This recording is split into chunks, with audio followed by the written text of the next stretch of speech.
Welcome viewer, I am Murugan S. This video tutorial describes how to remove the network credentials in Mac. Click Go, Utilities. Click Keychain Access.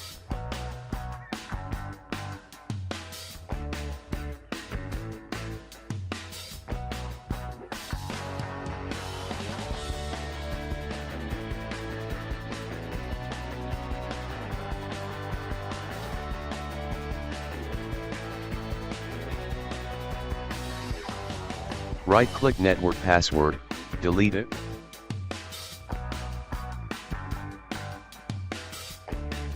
Click Delete. Network credential is removed successfully. Thanks for watching. I hope this video tutorial helps to solve the problem. Please like, share and don't forget to subscribe my channel. See you next video.